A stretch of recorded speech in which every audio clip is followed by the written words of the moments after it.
Welcome to another episode of the Club Capital Leadership Podcast. My name is Bradley Hamner, your host. On today's episode, we have Walker Deibel. He is the author of Buy, Then Build, one of my absolute favorite books. If you've ever considered wanting to be able to acquire a business, well, then this podcast is for you. Walker, he's the Wall Street Journal and USA Today bestselling author of the book Buy, Then Build, How Acquisition Entrepreneurs Outsmart the Startup Game. His work has been featured in Forbes, Entrepreneur Inc., Fast Company, you name it, Harvard Business Review. He's also the creator of Acquisition Lab, the premier accelerator for acquisition entrepreneurship, focused on delivering world-class education, tools and resources, group coaching, and a vetted community. You're going to get a ton out of this episode. I have gotten a ton out of his book. It's one of my favorite books to be able to share. So I'm really excited to be able to have Walker on the podcast. Without further ado, here's my interview with Walker Deibel. So the big question is this: how do small business owners like us grow our leadership, develop our teams, and scale our business in a way that allows us to get our products and services out to the world, yet still remain profitable? That is the question, and this podcast will give you the answers. I'm Bradley Hamner, and this is the Club Capital Leadership Podcast. Hey, before we get into today's episode, did you know that Club Capital is the largest accounting and advisory firm for insurance agency owners in the country, providing monthly accounting, CFO services, and tax preparation? Check them out at club.capital. Ambition is the first step towards success. It's time to level up your agency. And Coach P Consulting will help you do just that by using the same strategies he used to sell over 700 life insurance policies in 2021 alone. Now, this is not your regular one and done type coaching. You'll get personalized coaching 2 days a week, every week of the month, and you'll get a live look behind the scenes of his team training and an office that's performing at the highest level. There's a reason Coach P Consulting is the fastest growing coaching company for insurance agency owners in the country. Coach P will train your team alongside his own and show you the exact steps they're taking to achieve Chairman Circle, exotic travel, and multi-line presence club, and be one of the few agents to be selected to have a third office. So whether your goal is to be at the top of your local market or amongst the best in the country, this training will give you the strategies and the tactics to get there. For just $250 a month, you'll get high-level coaching each week from someone who is already getting it done at that level, and his strategies work, and it's time to put them to work for you. Sign up at coachpconsulting.com and get your first full month for free when you mention the Club Capital Leadership Podcast. Are you an agency owner looking to grow your revenue, increase your bottom line, and better manage your taxes? Club Capital is here to help. Club Capital is the largest accounting and advisory firm for insurance agents in the country, providing monthly accounting, tax strategy, and CFO services. Way more than bookkeeping and your everyday run-of-the-mill tax prep, Club Capital is focused on providing financial and tax advisory services that help you plan and forecast your agency's performance. Their financial dashboards and agency forecasting tools help you better understand your agency's historical performance, create and measure future targets, and see how your agency compares to your peers around the country. Imagine what it would be like to understand the impact to your bottom line when deciding to hire a new employee, or forecast the impact rate changes or commission rates will have on your business. With over $200 million in tracked annual revenue and $140 million in tracked annual expenses, Club Capital has the data and the team to help you make better informed decisions for your agency. They will help you turn that back office stress into the backbone of your agency's success by giving you the tools to take your agency and your leadership to the next level. Visit club.capital today to book a solution overview with one of our business consultants. Club Capital, way more than a CPA firm. Walker Deibel, welcome to the Club Capital Leadership Podcast. Bradley, thanks so much. I'm a big fan, really eager to be here and chat with you today. I am pumped to have you.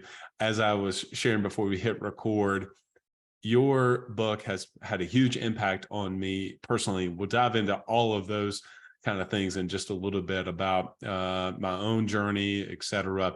But for people that may not be familiar with you and your work, we really like to start with background and origin stories. So tell our audience, give us a couple minutes of your background and kind of how you got to where you are today and how you got into this idea of acquisition entrepreneurship.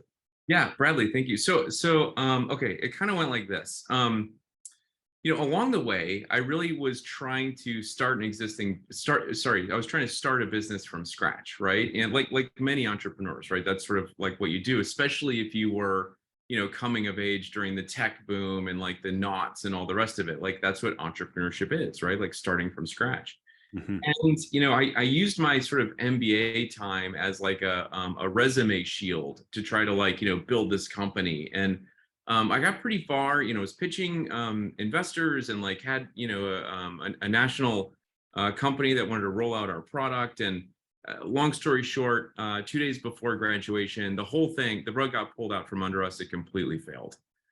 Later, I was like, I'm gonna like after some more experience, I was like, I'm gonna do this right. I recruited a Microsoft executive, like had technology that was developed by a very, very established, proven software developers.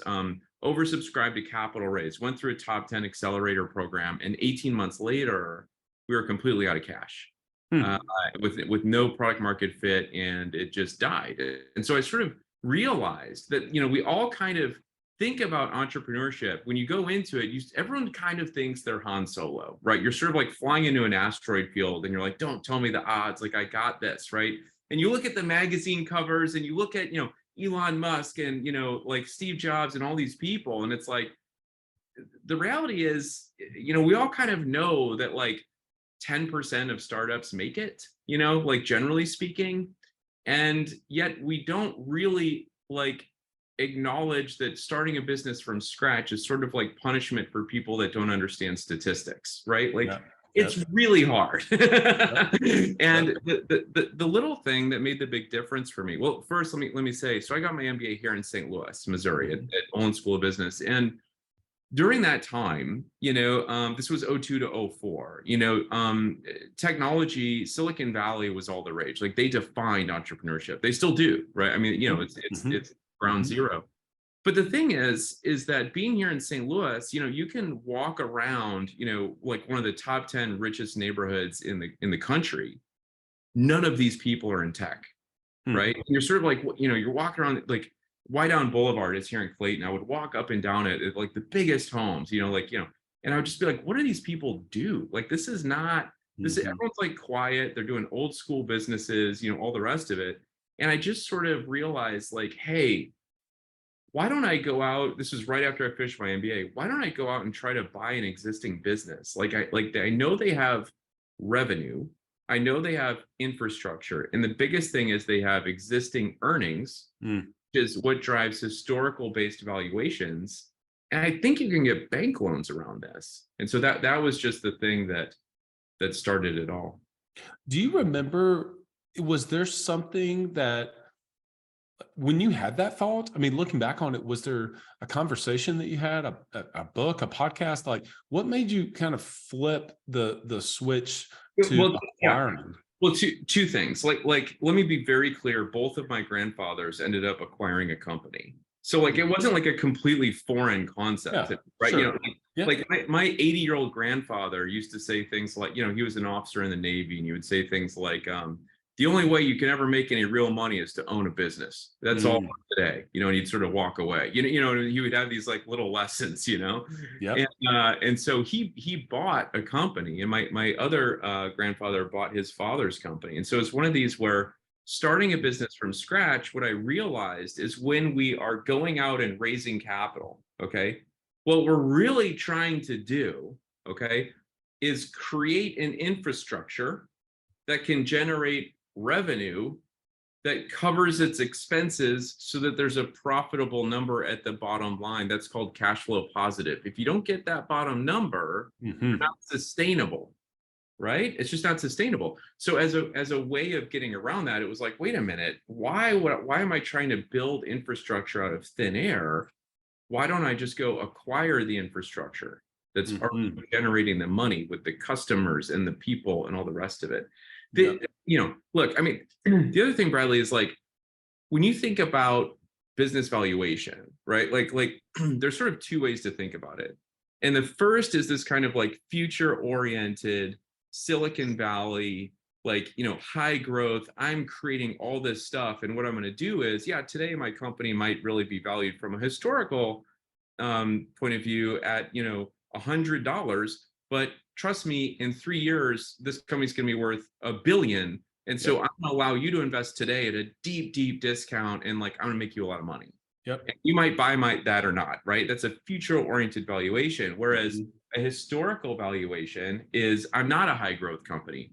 I'm a Subway sandwich shop or something. I maybe I shouldn't say that's a franchise, but I'm just a, the first company I bought was a printing company, right? So I'm a printing company. I've been around 80 years, and like my revenue every year is about 8 million. And so, it's going to be a historical valuation, especially when the owner leaves and you're buying it at exit. Mm-hmm. So it's usually a pretty low multiple on the earnings of that business over the recent 12 months, recent 3 years, that type of period. So one of the things that we're going to dive into, and I've got some questions around some of the nuts and bolts of business valuations, Sure. where to find, because people are like, I don't even know where to start, right, with this. But I think I want to make sure that we've covered very clearly, because your book does an amazing job of this, is the concept of buying a business that is already existing as opposed to the startups, okay? And starting something from scratch, which you already articulated your own journey. I don't know if you call it this, and so I'm curious about your thoughts, but I've heard this wave. In fact, people are calling it the silver tsunami. Have you heard about this? Like, absolutely. I talk about it all the time. It's like the slide in my keynote. Okay, so like you're the person to talk about this. So talk about why now, even like with interest rates, and again, that's kind of nuts and boltsy. We'll get there in a little bit, but why now is an amazing time to be looking at acquiring maybe your first business, but for the majority of our owners or our listeners, they already have a business. And so they're looking to, I would love to own a second business or a third business and go out and acquire something. Why is now such a great time? Because of this silver tsunami. In short, Bradley, here's the deal. Right now is the single greatest opportunity of our lifetime, period. Okay. Here's why. Baby boomers own more businesses than any other generation in the history of mankind. Okay. Almost all of those baby boomers need to retire by the end of this decade. Okay. And so they own, off the top of my head, I forget, but basically, if you drill down into how many businesses, they're retiring at 11,000 per day, and it's increasing, right? Wow. At this massive rate. Now, here's the thing. The number of businesses that they own actually makes up about 48% of the entire US economy. Wow. Right. And so you've got like half. Wow. Here's the thing. There's three things going on here. One, you've got this, $10 trillion of business value that needs to change hands in like the next 7 years. Okay. And these are sort of like old economy businesses. They all found product market fit before the internet, right? It's just like, lots of tangible assets, try and true kind of businesses, right? Salt of the earth and et cetera. Second, you sort of have this tech wave, meaning, again, none of these companies like were using online marketing, for example, or like systems to sort of like get that product market fit. So, one example would be like when I bought the printing company, there was a few reasons I bought it, but one of them was I saw technology moving into printing. And this was a time, Bradley, when no one was going into this space, right? What I saw was, businesses were, bookstores were going out of business, newspapers were going out of business. Everyone was like, printing is dead. And I saw people were buying digitally printed books on the internet, okay, for the first time ever. And that was actually the driver. What does that mean? Low run print production with new, inexpensive equipment, basically exalted Xerox machines. So we had the internet, we had new systems, and we had operational routing, from one to the other for the first time ever. That's really what was driving it. So I was like, well, hey, I'm going to insert technology into this business that I'm going to buy as a platform. So in other words, whether it be online, marketing or whatever, your social media, whatever the thing is, there's new things to be applying to this. The other part about the tech wave is you can also go out and just buy the 4-hour work week if that's what you want to do, right? Yeah. You read Tim Ferriss and you're like, I just want to own a website that, I can work, 4 to 10 hours on a week. I did that myself. I bought one at Quiet Light Brokerage back in 2016. I still own it today. It generates $3 million plus in revenue. And I kind of work on it on Friday mornings. Like, I don't spend a lot of time on that business, right? But so it's sort of like, you can buy big infrastructure, you can buy, tech-based companies that aren't being sold by baby boomers.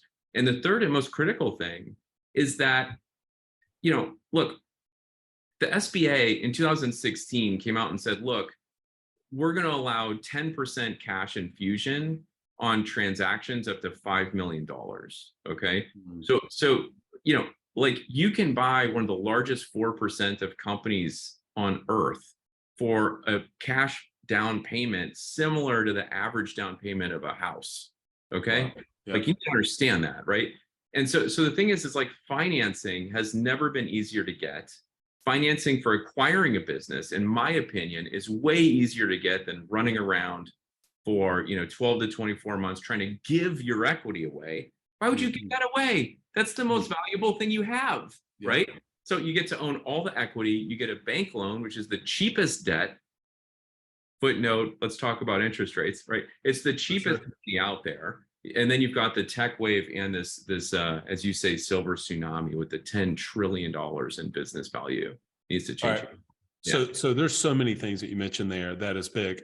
So you and I were talking about podcasts we listen to and that sort of thing before. And I think that some of the podcasts I listen to, you hear acquisition entrepreneurs, but they're in these numbers of tech wave, right? They invest in this business and then Salesforce buys them for $200 million. And so it's like interesting on a podcast to listen to that as we're working out. But then you get down and go, oh, I can't do that. I mean, this person has got $200 million and he's got a private jet. So it's aspirational.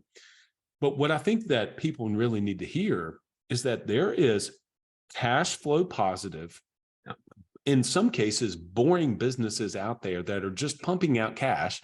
That's right. The owner's been doing it 20, 30 years.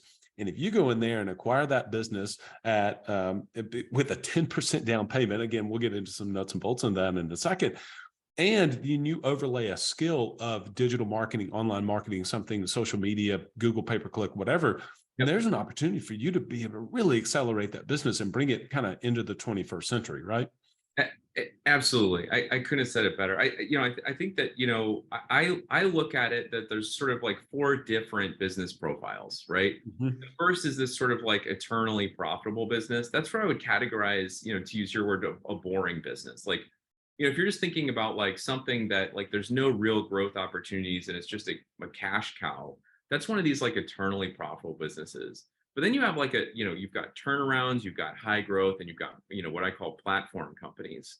And so, I think the thing is that like, I mean, it's everything from, whoever's laying salt on the street in winter, to, whoever's washing the windows at this corporate building I'm in, to,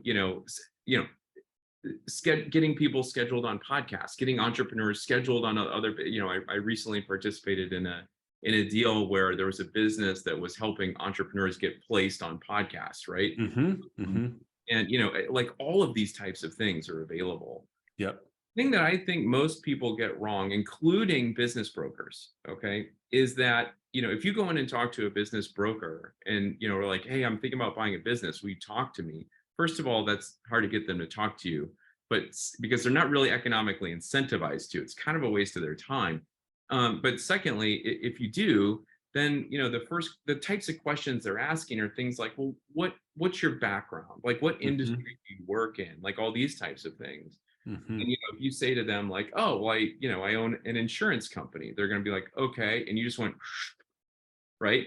Yep. They're already thinking you need to be put in an insurance company, and it's not completely wrong. However, I believe that people have certain skill sets that they bring to the table, right?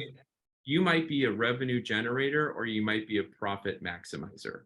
You can still be an owner of an insurance company in either one of these categories, right? What do you do? What do you want to do with your time? And where do you thrive? What are you good at? In other words, what is it that you bring to the table?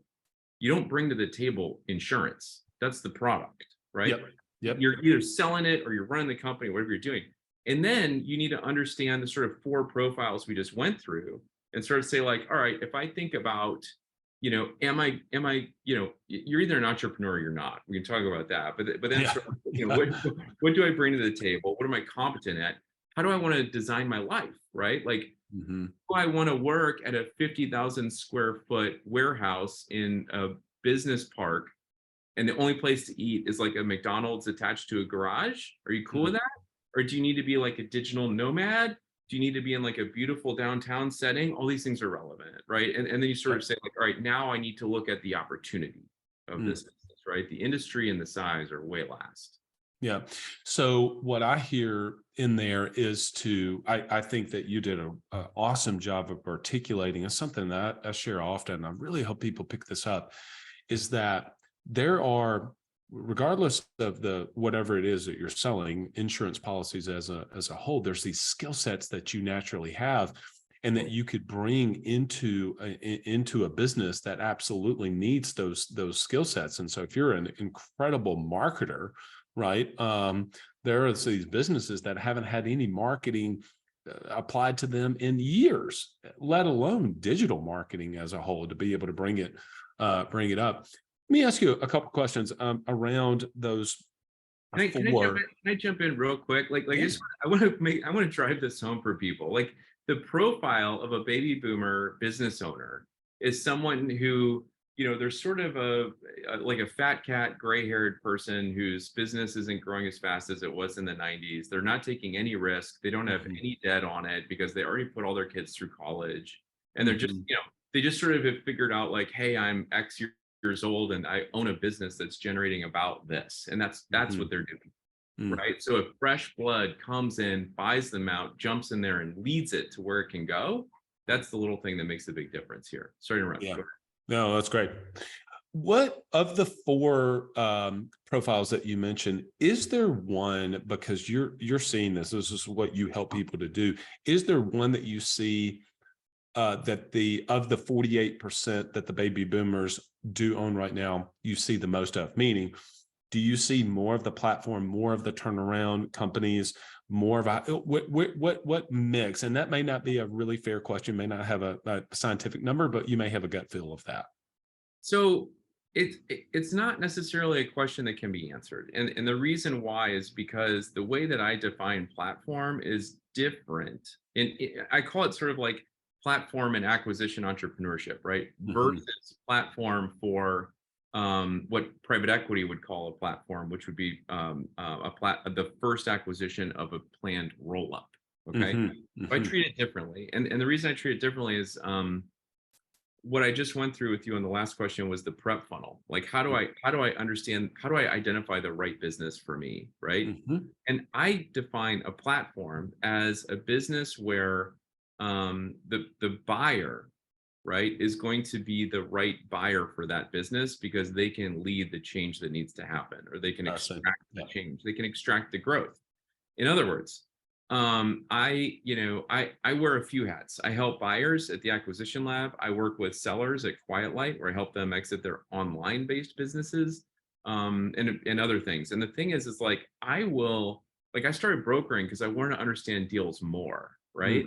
And it's so interesting. I'll take a deal and I'll talk to two people about it. And this happens every deal. One of them is like, oh my God, I can't believe this is it. Like, am I going to be able to get it? And I'll talk to the other person and they'll be like, this is, like, it's better than a, like a warm piece of crap, but like not much, and it's the same business. Yeah. And it's literally like, one person can't bring anything to the table where the other can. Yeah. And so the thing is that when you are looking for a business, trust me, I've tried, there's not much you can do to actually bring that business to you closer in time other than education and preparation. I promise you that, okay? Because it's all here. It's all here, and understanding what you're looking at, right? And you kind of have to do some reps. You need to understand the valuation. You understand what you're looking for. You need to look at some deals just for academically, and then get past that analysis paralysis and be comfortable taking that leap of faith that inevitably comes. Okay. And so you've got to do that. And there's not much you can do to actually bring that business to you closer in time.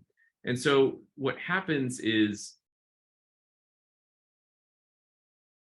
Bradley, I lost my train of thought. You're good. You're good.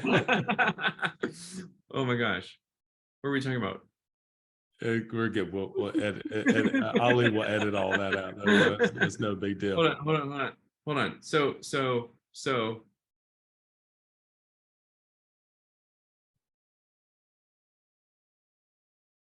I can't remember. I'm so sorry. What was the question? Well, you were one thing you were mentioned was bringing a deal closer to you. Yeah, I can't remember where I was going with that. I'm so sorry. I ran on Well, so you're totally good. Listen, it's happened to me so many times.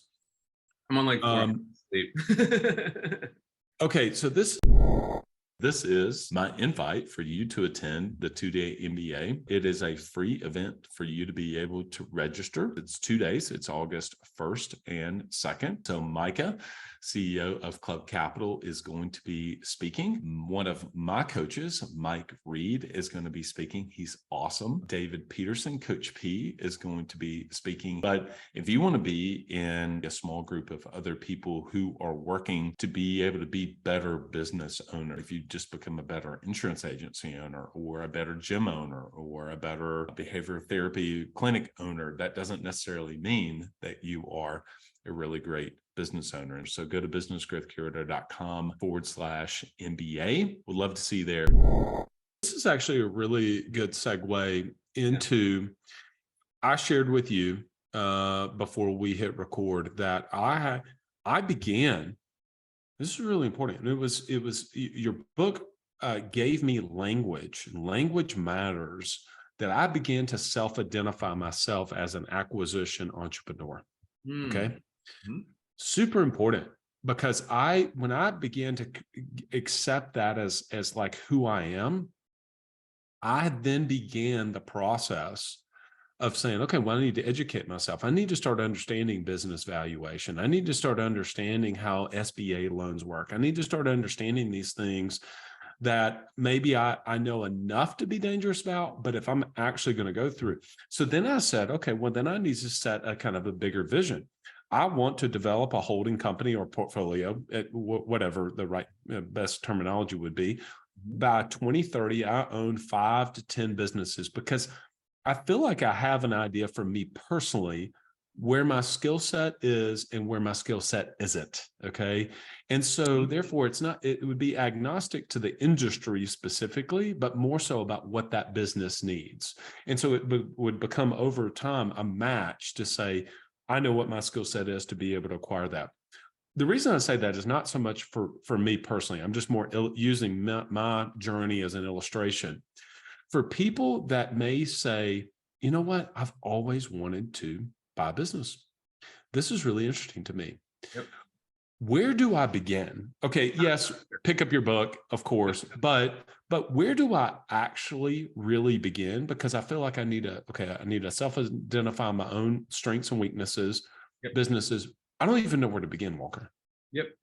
Okay. So it's a good point. So I am so sorry if this sounds like a plug. It's just, I wrote the book that I really wished I had in 2004 when I started. There was no information, right? And so, and the thing is like, I thought in 2004, like, this is incredible. Like, I have my freshly minted MBA. I'm navigating this like opaque, fragmented, subjective, private capital market, trying to find a small business and that has like no data, like how is this working? And I was like, maybe I just do a bunch of interviews right now and write a book on it. And I was like, no, I'm not really on the list of people that are allowed to write this book yet. I need to just like go live it and figure it out. And that's what I did, right, for about a decade.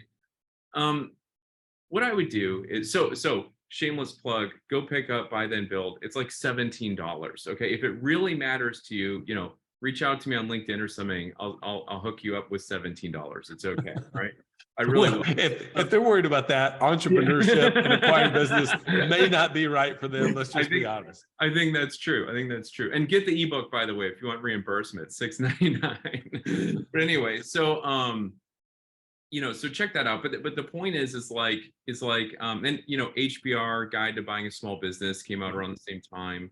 And then there's a certain community in the MBA area called Search Funds, and they should go read the Stanford Search Fund Primer. Those are really like the holy trinity. Okay. I didn't make that up. That's been said to me, right? So you've got that. And then, so the most common place for most people to go is a website called Biz Buy Sell. Okay. And Biz Buy Sell is a great place to just sort of understand, like you can peek through and understand that there's a world out there, right? Yep. And you can just look at businesses that are for sale. I do want you to understand that it's a great place to go to get first-time exposure. However, I'm not necessarily promoting Biz Buy Sell. Like, in other words, if you actually look at the number of transactions that get done on these websites, it's incredibly small. Okay. So here's the thing. A lot of businesses are not prepped to sell. Being a business broker is zero regulation. Like, literally, you don't even need a real estate license level thing. Okay. Some states say, well, we need them to have something, and they really truly require them to have a real estate license. And that's it. Like that, there's nothing. Okay.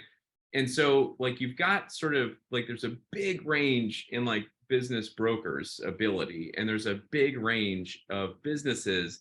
There is very little data, and it's just a bit of a, I'm sorry, but it's a bit of a mess. Okay. And just generally speaking. And so you can go there and sort of get exposure, but then beyond that, the thing is that, like, you can look at those deals, and you can also commonly find brokers in your city, state, whatever, on that site. And what you really want to do is drive through to that broker's website and sort of see if you can get on their email list, right?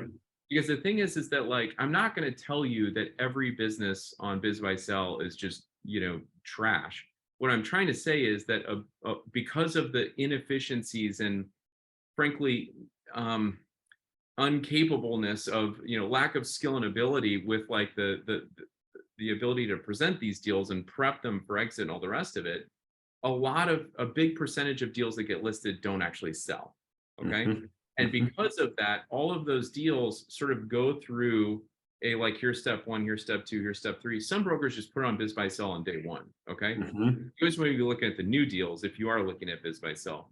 Number two, if not, they'll sort of circulate their own community, then they might hit their own email list, and then they'll go to Biz Buy Sell. And if it is one of these businesses that is not going to sell, it always finds its way to Biz Buy Sell and stays there for a long time to die. Okay. Gotcha. Yeah. Makes sense. I have bought a company off of Biz Buy Sell. Okay. I was doing, loose math, maybe it was doing, 1.9 million in revenue back then. And now it's doing about 2.7. See what I mean? Like, incremental growth, like, I think we're 7 years in. So yeah, I mean, I get educated like that. And just get some exposure, and then really just look for brokerages in your space. Yeah. So one of the things about beginning to look on those sites that I got from your book, and so no, it's not a shameless plug. I will plug it for you. It is amazing because it gets into it answers the questions.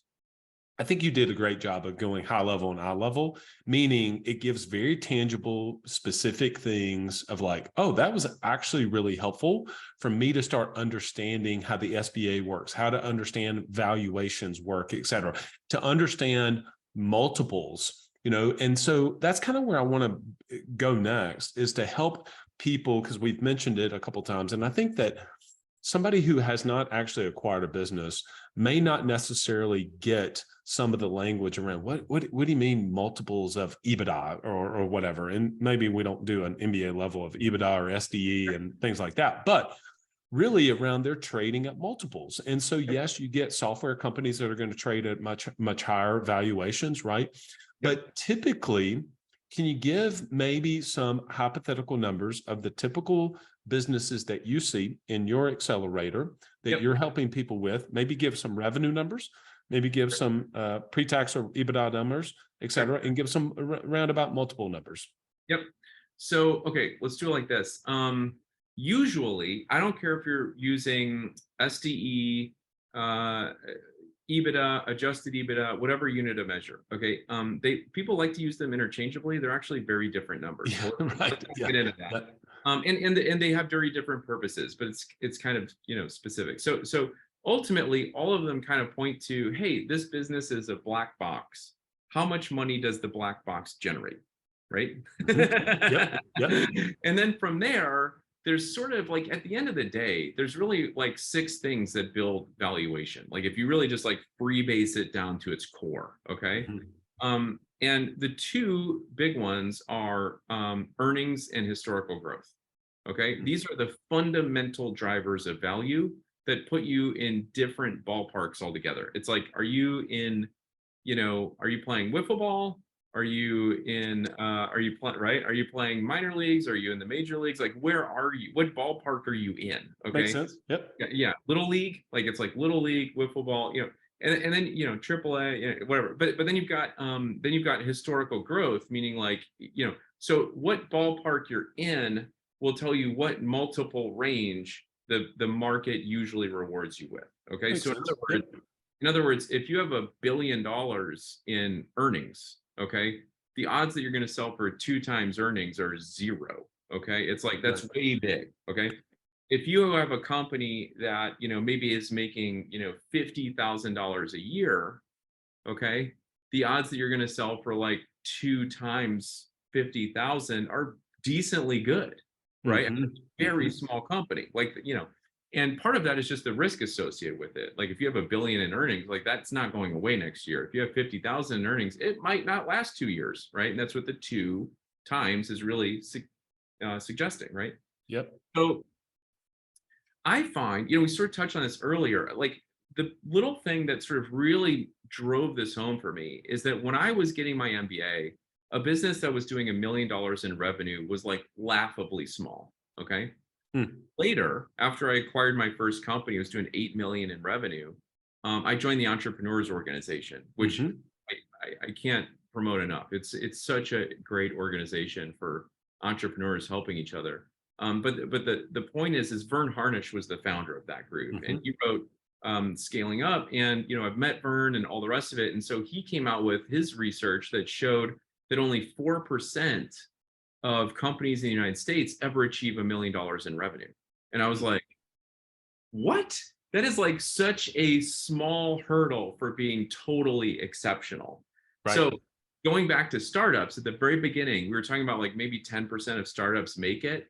What we don't talk about is the 10% that make it, 96% of them never exceed $1 million in revenue. Okay. Totally. Yep. So I sort of was like, okay, wait, this $8 million acquisition was maybe too big. I don't have to go this big, right? You know, so I started going lower, and I went down to like the 1. I really hang out in the 1 to 3, 1 to 5 million in revenue and transaction value. I mean, you know, so I bought a lot of small companies in like the just under $1 million all the way up to about 3.5, and then of course the 8 and you know whatever, but so that's, you know, the SBA financing is there for any transaction less than 5 million. And so assuming, this is a bad assumption, but assuming 1 times revenue as like a transaction price, you know, you can, you know, that's usually going to be like 1, 2, 3, 4, $5 million bucks, right?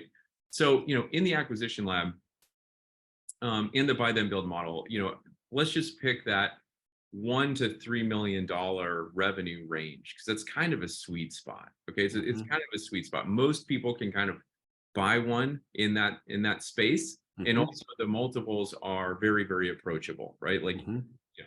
So you know, usually in that range, you go all the way down to, again, how many dollars on a yearly basis is this black box generating? Okay, and then we're going to multiply it by something, and that multiple is usually somewhere between 2.5 to 4.5. Okay. And that's sort of the outer bullseye. And then you bring it in, and it's sort of, you know, it's usually about 3 times to 3.6 times, like right in there. Often plus inventory, because again, it depends if you're using adjusted EBITDA, SD, whatever. But these businesses will use sellers' discretionary earnings, and they'll treat working capital separately. Like it's like, well, yeah, you have to have inventory, so you're going to buy that extra, right? Yep. But usually it's about 3.5 to 4 times all in with working capital and everything. So that kind of implies 3.5 to 5 to 4 years, right, of earnings that you're buying at once. So again, it's earnings. Then it's how do you get to what that multiple is? Okay. You've got historical growth is the big one, right? So if I've got $1 million business, and let's just say it's generating $250,000 a year, okay, in income. So what you would do is you would say, okay,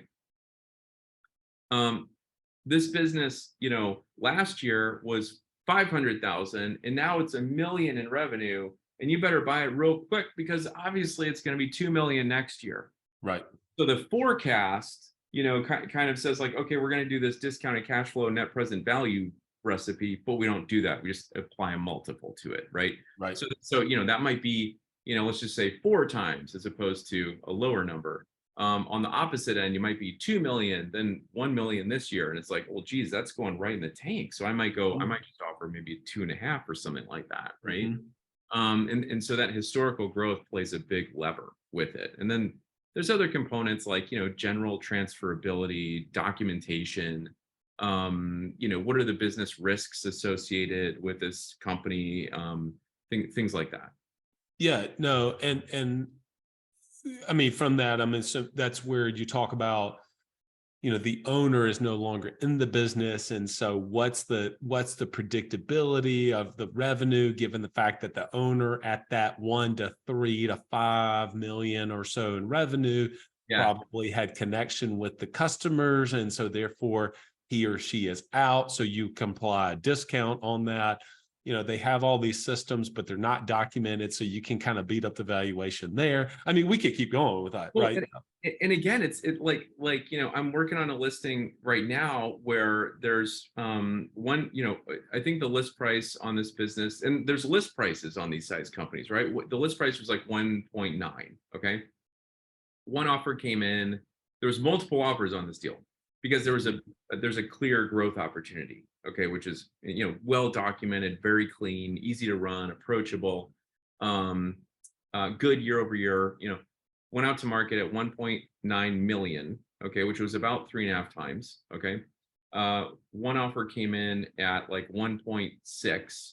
Okay, 2 offers at 1.9, one offer at 1.93, one offer at 1.975, and now there's sort of like a final and best round going. I'm not supposed to share any of that, but I know when this is getting published. Are we live right now? That's like totally insane. No, we're good. But so there's going to be another round, but you can see like the concept. I'm just trying to quantify how different people approach the same business. And this first guy is saying like, I don't want to pay anything. Like this is risky. I'm going to do whatever. Like this is, and the last guy is thinking what a lot of search fund investors think, which is, find the best business you can and be prepared to pay a lot for it, right?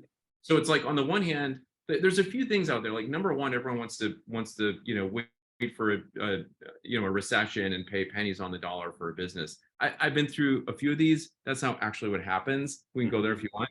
But the point is like everyone wants to not pay a lot for this muffler. But the truth is like when you find a good one, like that's a good one, like get ready to buy it, right? Sure. And then the other thing is like a lot of people are like, I don't want to use brokers. I want to go find off-market deals. It's extremely inefficient. It takes years. There's no one to coordinate the deal. There's no one to explain to the seller, listen, you're only going to get 3 times earnings on this business. They don't know how to calculate the earnings. Like so it's everything is in your best interest when you're talking to someone off market, but when they are discussing the transaction of the most valuable thing they know, what do?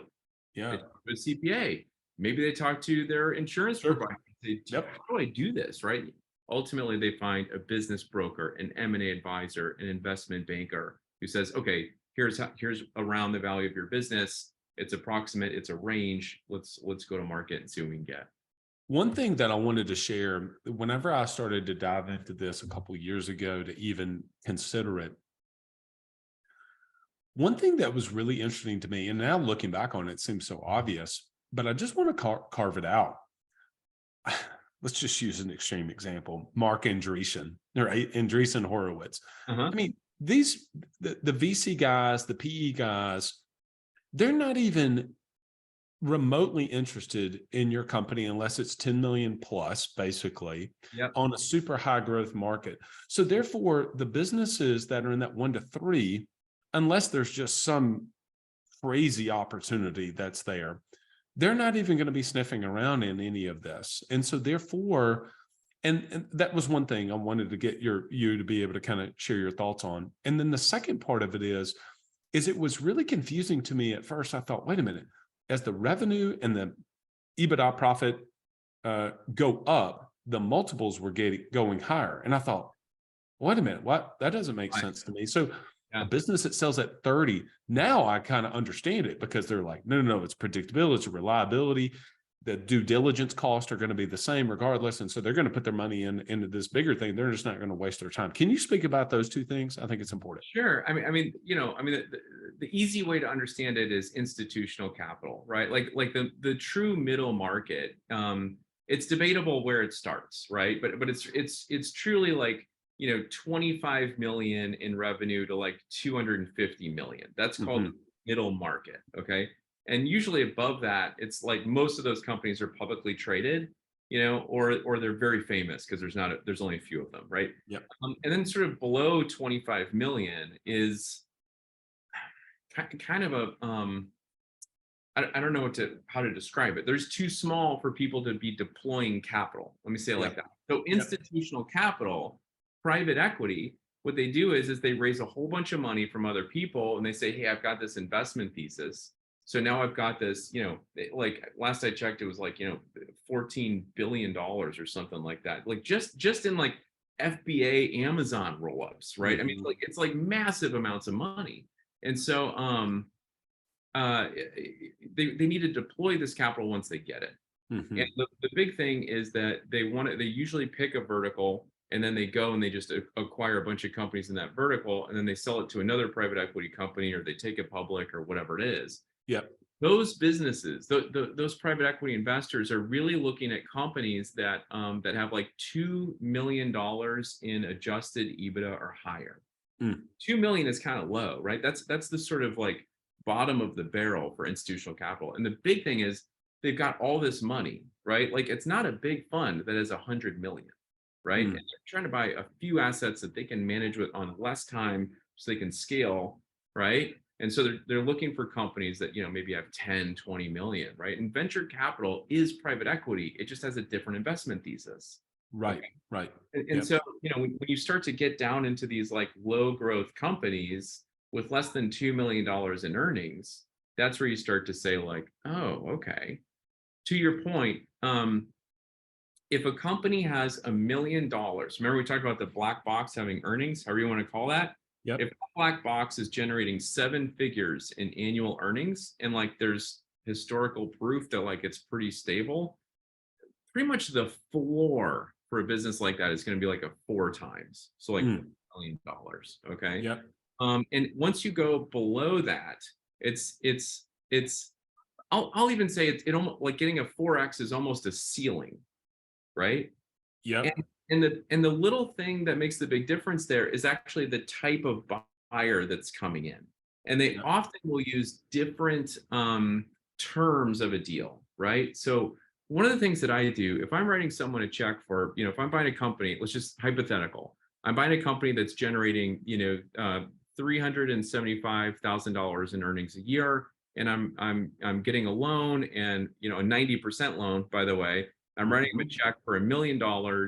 I borrowed 900,000 of it. I put 100,000 in. It's generating 375 a year. Okay. Yep. You can do that math if you want. It's basically a 300% return, cash on cash. Sorry, I'm misusing that. Let's call it IRR. Okay. Yep. In terms of internal returns. So when I do that,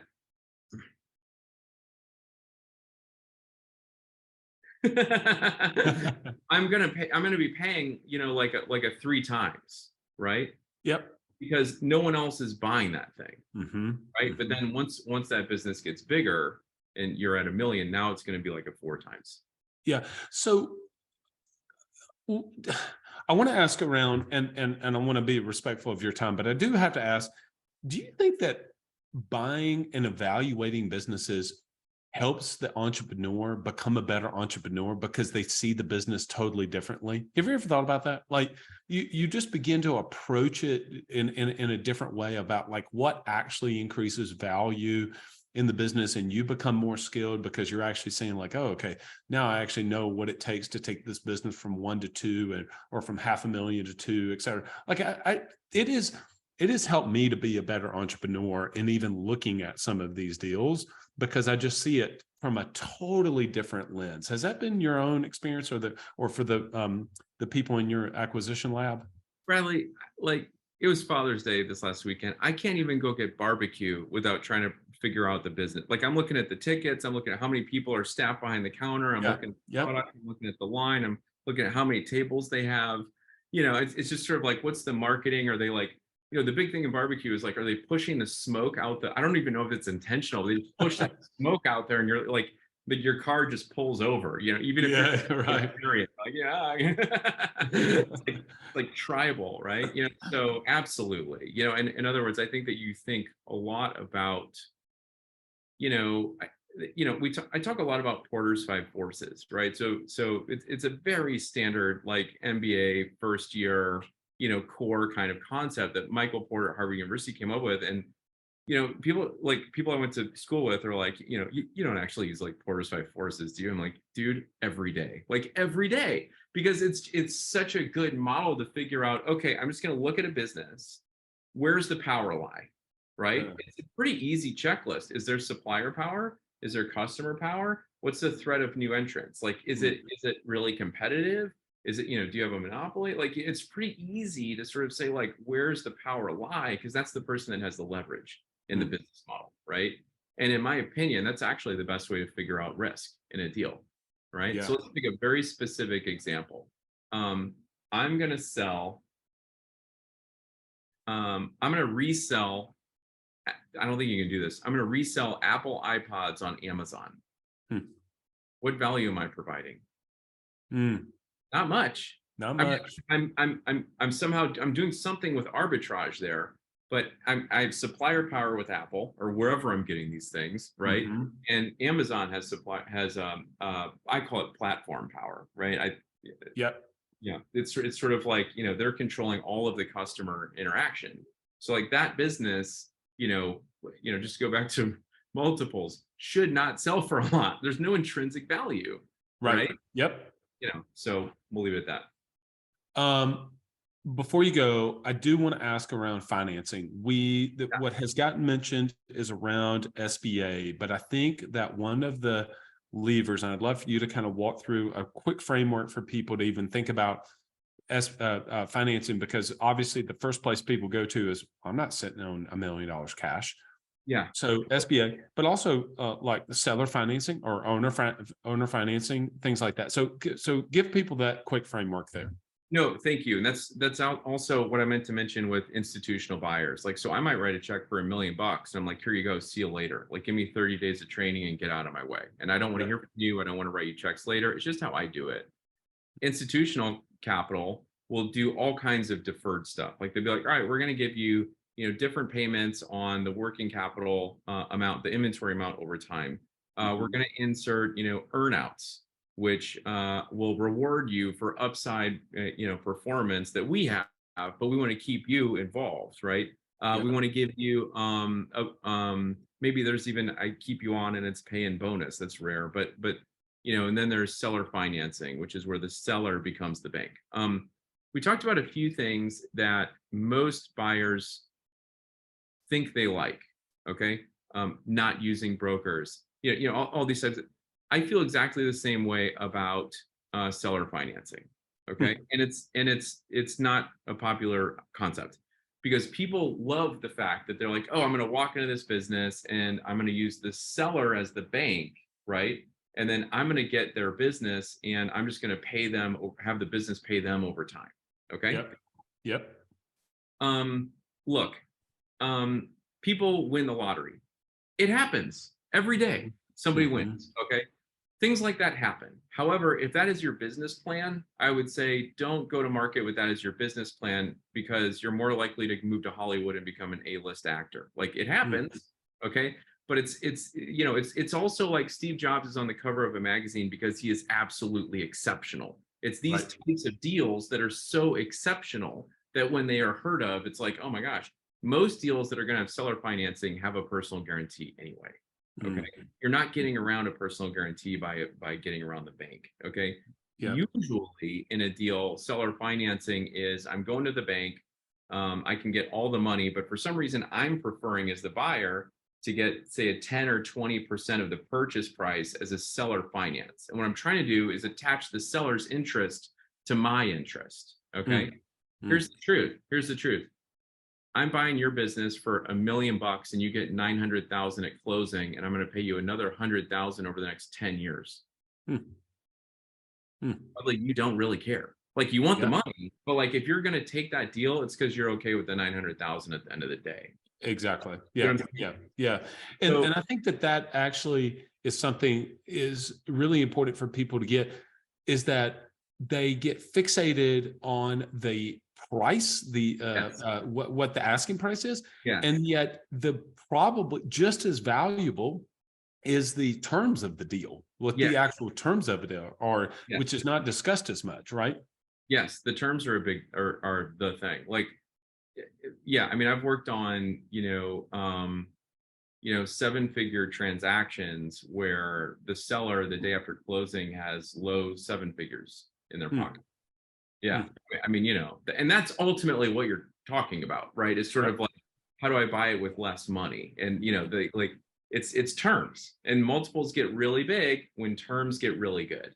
I think there's a lot of misinformation out there. Like, people are like, oh, I'm going to come in and buy this company for 2.8 times earnings, and like, I'm going to do the whole thing with no money out of pocket and like seller financing. And it's like, the only person who would take that deal is like a widower whose spouse just died, who is the CEO of the company that they own. They don't know what to do with it, and they literally have no idea what to do.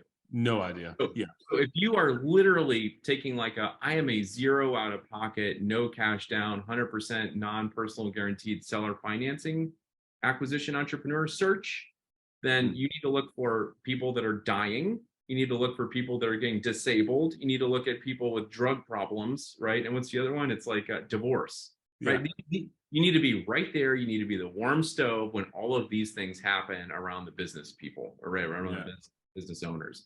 That's actually when it happens. Anyone who has 3 months to figure out how to sell their business, is going to go to someone who can help them do it. At least they should, including insurance owners. Company owners, right?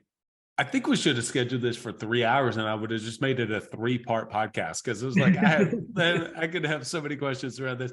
All right, listen, people who have said, I am super interested in this and they want to learn more, obviously, where would you point them to on the website? And then obviously about Acquisition Lab, you got a great video series too, people can opt into. So where would you point them to? Yeah, thanks. So you can go to buythenbuild.com. There's plenty of free resources there, including a video series. We have a newsletter even that comes out every week. I've got a YouTube channel. I try to make a video about obscure things around deals once a week.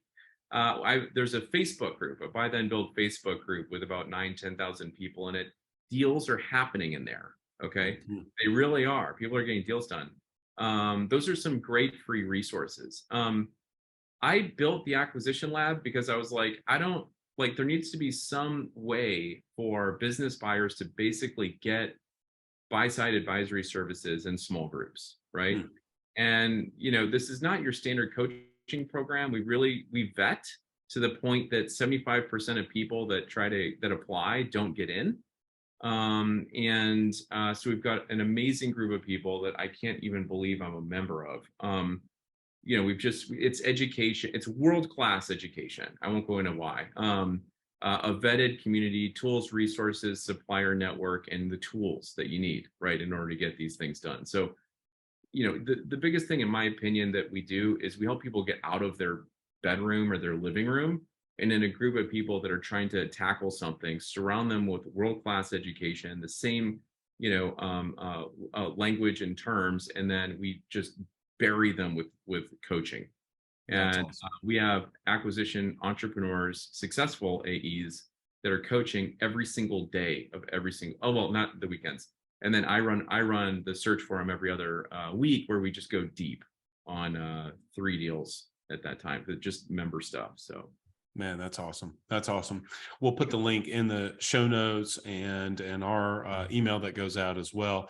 Walker, this has been awesome. Thank you so much for your time. it's been great, Bradley. Thanks for having me. Well, that was awesome. I hope that you got as much out of that episode as I did. And maybe I'm just a business geek about these type of things. Really, truly pick up his book. It's been a great read for me. I think I've read it, 2.5 times, maybe, at least at this point. And definitely take a peek at Acquisition Lab. I don't even know where to begin in terms of just kind of key takeaways. I think mostly for me, because I've read the book, because I've been studying this for the past few years myself, I think he just reiterated some points. I think he makes it to where acquiring the businesses in that $1 to $3 million range accessible. It makes it possible. I'm not going to play in the space of 10 million, 20 million, 30 million. I mean, look, maybe one day I'm just not there. But being able to acquire some of these businesses that are spitting out some cash and profit, and utilizing my skill, but for you, the skills that you love to do, or he mentioned revenue generator or profit maximizer. I think that was an interesting way to look at it. I mean, what are you, a top line person or a bottom line person? Consider that for yourself. Go to buythenbuild.com and take a look at the free resources that they have. Big shout out to our podcast sponsors, Club Capital, Autopilot Recruiting, and Coach P Consulting. Look, we're talking about financials quite a bit with Club Capital. And so maybe you want to be able to increase your margins in your business so you can take home more money, have some cash that you can then deploy into another business. Go to club.capital, book a no obligation demo, and speak with someone so that they can help you to start to develop the skill sets to one day be able to possibly pivot that and acquire that, use that skill to be able to acquire multiple businesses that are going to be able to spit out more profit. It becomes like riding a bicycle. You know how to do it, and you just apply it or point it in the different direction of another company that you may have. Go to club.capital. In all of the businesses that you may acquire, finding, attracting, developing, and retaining A players is key. And that's why we've partnered with Autopilot Recruiting and Coach P Consulting to be able to first have a team to develop and work with so that you can go deep. Go to coachpconsulting.com so you can work with someone who is actually training and developing their team twice a week. But first, you've got to attract some of those A players, and you need to do it on a regular basis, especially if you're going to go to a second office, a third office, maybe even to a second business or a third business. Talent acquisition becomes incredibly important. And I was just this morning with my program group, and we were talking about this idea of hearts and smarts, and it's really a blend of both. And at the end of the day, developing the skills of acquisition entrepreneurs is important, but then also it really comes down to still going to be the people in the business, right? Are you going to be acquiring some A players if you acquire the business? If not, you're going to have to possibly replace them. And working with a company like Autopilot Recruiting is going to be able to help you to do that on a very regular basis. The communication is second to none. They're doing it. You don't even have to think about it until you get an email with a qualified, vetted candidate who's already gone through several steps in the process. You can take it, you and your team, maybe your EA can schedule an interview with you, and you can go on through your recruiting process. Go to autopilotrecruiting.com and coachpconsulting.com. All right, everyone. Till next episode, lead well. So the big question is this: how do small business owners like us grow our leadership, develop our teams, and scale our business in a way that allows us to get our products and services out to the world, yet still remain profitable? That is the question, and this podcast will give you the answers. I'm Bradley Hamner, and this is the Club Capital Leadership Podcast. Hey, before we get into today's episode, did you know that Club Capital is the largest accounting and advisory firm for insurance agency owners in the country, providing monthly accounting, CFO services, and tax preparation? Check them out at club.capital.